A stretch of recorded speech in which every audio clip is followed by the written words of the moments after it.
What's up, guys? Welcome back to Fully Spooled. Last episode, the fuel system got worked out, which is a huge relief because that was a big check mark off my list. So this episode, we're going to be figuring out how to get the engine wired up and where it's going to go into the cabin.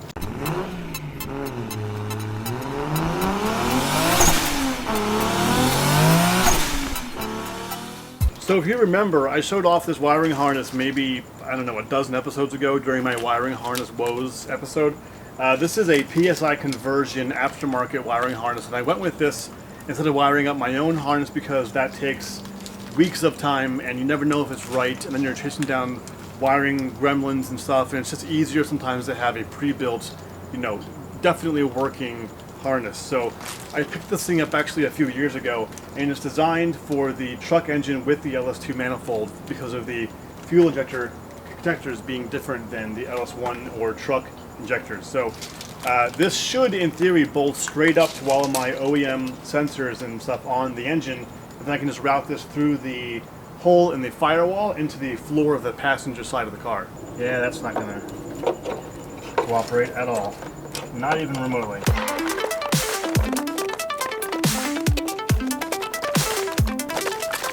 That was pretty easy. One kind of annoying thing about this is that they give you this grommet that goes through the firewall, but it's hilariously undersized for the fact that all of this stuff, there's no way all of this could fit through a hole that would be big enough to actually fit this grommet exactly. So I think what I'm going to do is take another piece of metal, I guess later on, and just kind of put one side on there and one side on there to kind of like, clamp down on this grommet to make the hole here as small as possible and to kind of keep it kind of rooted firmly in place on the firewall. Alright, so with this through the firewall here, I'm going to start plugging all these guys into my engine as it is now to figure out what I have and what I need in terms of like sensors. Like I know I'm missing my O2 sensors, so I should have two O2 plugs on my harness not plugged in. So I'm going to go through and try to figure out what I have and don't have.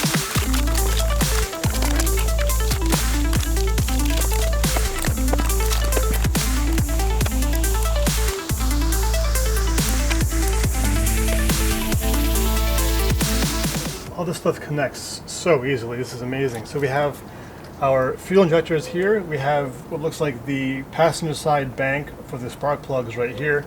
And this is the map sensor, I believe.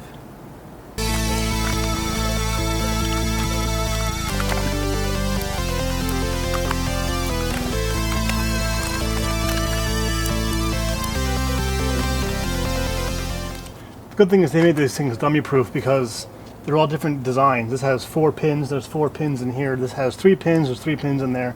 It's very easy to get this thing in the right place on the first try. For example, this has 4 pins, which goes into the alternator, which has 4 pins. This has 5.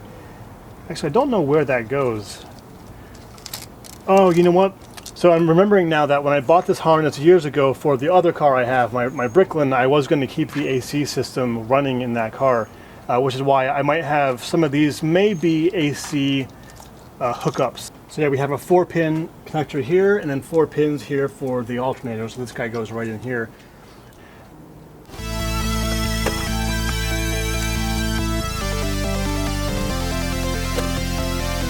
This is the feed coming out of the knock sensors, which goes to this guy right here.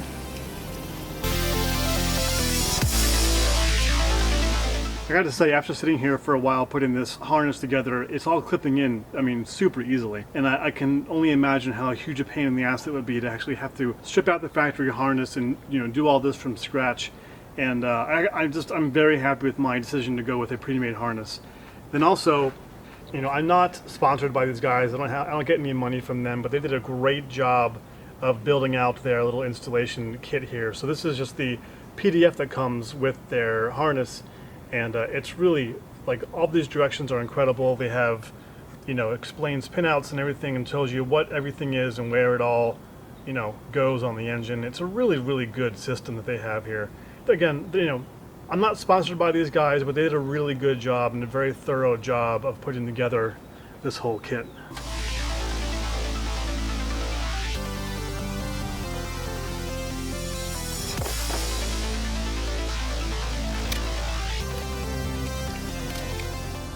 Oxygen sensor. So this blue one I guess this blue one over here, so these are the two oxygen sensor cables, so these will go down below each side to the oxygen sensors, so I'll just put those down there for now. So what does that leave me then? Not much. That was really quick.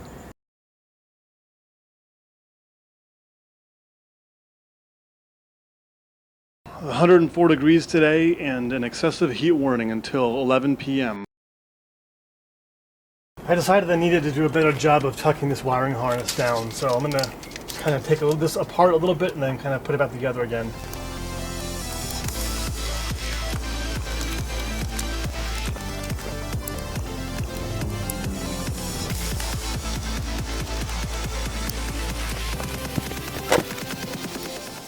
There, that looks much better, much cleaner and neater.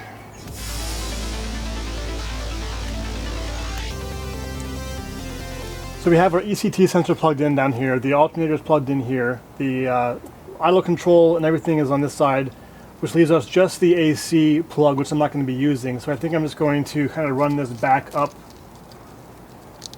along the harness here like this and kind of just wedge it up in there, and I assume I'll just zip tie it down to something up top there, and then this leaves me kind of a mess of cables here, so I might just, I don't know, figure a way to make this thing look not terrible, and maybe just sort of zip tie it to the coil bracket there, which doesn't look great, but at this point I don't really care that much about looks. I want it just to run. I want to go on record as saying this is the actual first zip tie that I'm using on this entire car right here. So that's certainly a milestone. So here we have the ground for the harness, and I'm going to use the same strap that the engine uses from the factory to ground it to the chassis. So I'm just going to route this guy down under itself, and then I'll just pop this guy through, and then bolt this to the engine where this came from the factory, and then I'll bolt this to some bolt down there. There's plenty of bolts down there to ground to, so I'll just do that. And you want to make sure that this actually bolts into steel, not aluminum, because aluminum does not take well to ground wires because of its poor conducting of electricity. I am sweating profusely in this heat. Alright, ground strap's taken care of. Ugh. And we have our O2 harness.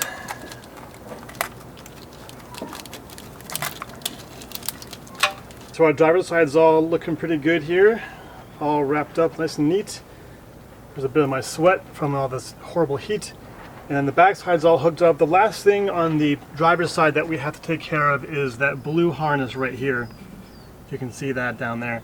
So that is the driver's side O2 sensor wiring, and I'll have to take care of that once I get my O2 sensor installed. So that takes care of the driver's side.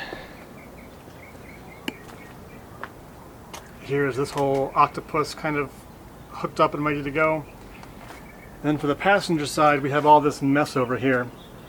So this big wire right here is for the automatic transmission, which I don't have. So this I'm just going to wrap up on itself and probably put it through the same hole right here and just kind of run it through that way so it's out of the way. And then that leaves us with the battery terminals here, which I think I'm going to run under the car actually, and then underneath the car, kind of along where the fuel line is, and up into the rear seat or into the trunk inside there to make that simpler. And then we have our crankshaft position sensor. This heat is killing me. This crankshaft position sensor down here, and there's my driver's side O2 wire. Everything else is good. Everything else is ready to go. Very, very easy. It is really, really hot. I think I have more sweat in the engine than on my face, which is impossible because I'm drenched.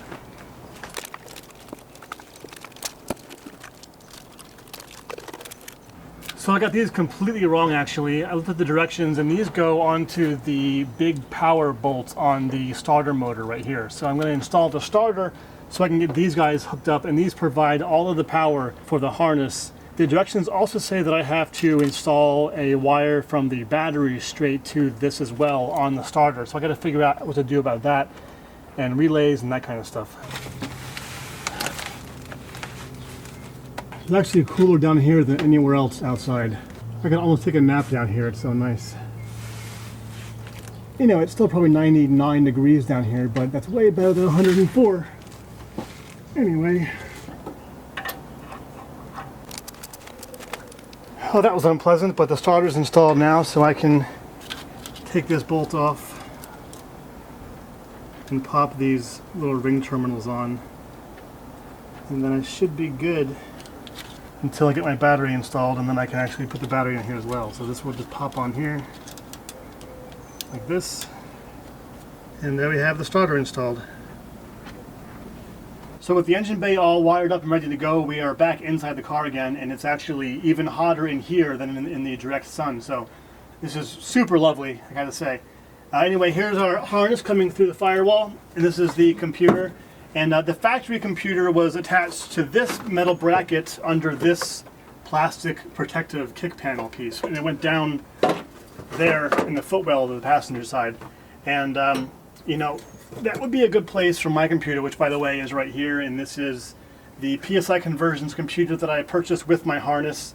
It's actually ready to go, minus the fact that it's programmed for an automatic transmission like my harness was. So whenever I figure out what my tuning software will be, whether it's EFI Live or HP Tuners or whatever, I'm going to have to use that to make this into a manual transmission computer, and then that'll take care of that. But I gotta figure out where to mount it. So I could mount it on the factory location down there, but I think my header is going to be right here, because I can kind of see through to that's exactly where it's going to be, which means that would be super, super hot. I don't know if I need my computer to be on a very, very hot part of the car. So another thing I could do is mount it up here behind my switch panel, which I actually have not shown on the channel yet, because it's not done yet. I'm going to have some more gauges and a little like sort of like a panel, a touchscreen panel here, and some gauges down there. I will eventually get back to this once I get the parts needed to finish it off. But it ended up being a pretty smooth installation, and it'll eventually be bolted up here and then bolted down here as well. Man, it is hot, but I'm gonna get started on this. So having the computer up here I think is gonna make the most sense, and then I'm gonna put it down like this because this extra metal here, it kind of acts as a spacer to keep airflow kind of coming in easier, at least, so we don't have just this part of the computer just completely touching the top of the tunnel. So I'm going to take this metal I have here and just kind of bend it around so I can connect it to the holes down here on both sides to keep it, you know, anchored in place. 3.5 inches it looks like from the middle of the hole to the top of the computer.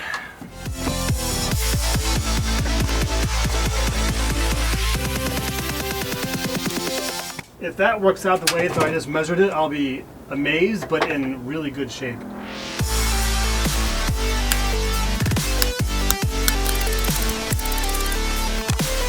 Actually, it bent a bit far up, so I need to make it bend a little bit further down.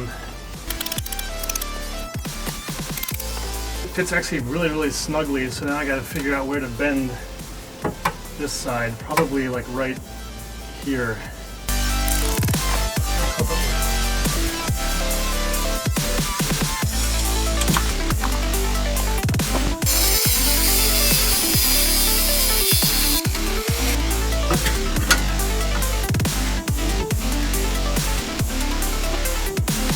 Actually, it fits really snug if I drill a new hole right there. But I'll do that later when it's not 104 degrees. Oh, can't half-ass it, Jeff. Gotta do it. Gotta do it.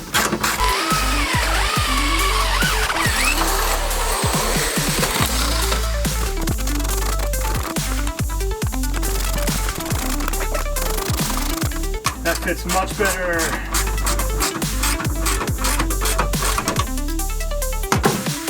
Alright, computer is mounted super firmly in place. That's not going anywhere. Ah, that's great. I'm going to wait until I get the rest of my interior put together, like my panel here, before I start figuring out where I'm going to put things like my fuse box and my OBD2, you know, data plug and that kind of stuff. I'm probably going to end up having the wiring like up and through the dash or whatever to keep this area nice and clean. But that'll be for later on once I do my actual interior wiring episode, which will be coming up hopefully relatively soon. And then out here we have the entire engine wired up minus the oxygen sensors. I think that's everything, but looking pretty good. I'm pretty happy with this. It's a little messy going up here through the hole, but I'll get that all cleaned up next wiring episode when I focus on the body. Alright guys, that wraps up the episode. I'm very sweaty and very hot. It's been a very long 2 days, but I'm really happy with my progress here. We have the engine all wired up. I love this engine harness because it really truly is a plug and play harness, and I think the hours upon hours, the time saved was worth the money for that. So really happy with that. We have the harness installed, we have the starter motor installed, the computer is inside, the harness is all hooked up, everything is ready to go for the engine wiring, which is really exciting. I'm supposed to do the body harness wiring, which means my headlights, my radiator fans, all the inside gauges, that kind of stuff, my switch panel. So that'll be a future episode of Fully Spooled. So looking forward to that one. Weirdly, I actually am looking forward to that one. I know wiring a car from scratch sounds like hell, but I'm kind of excited about that for some crazy weird reason. But anyway, awesome progress. Thanks for watching. Stay tuned for more Fully Spooled. A lot more coming up. I'm actually very close to 1,000 subscribers, and I have a little special video planned for that 1,000 mark. So stay tuned for that. And if you like this stuff, please do like the video and subscribe because it helps me get my channel out there. And I'll see you next time.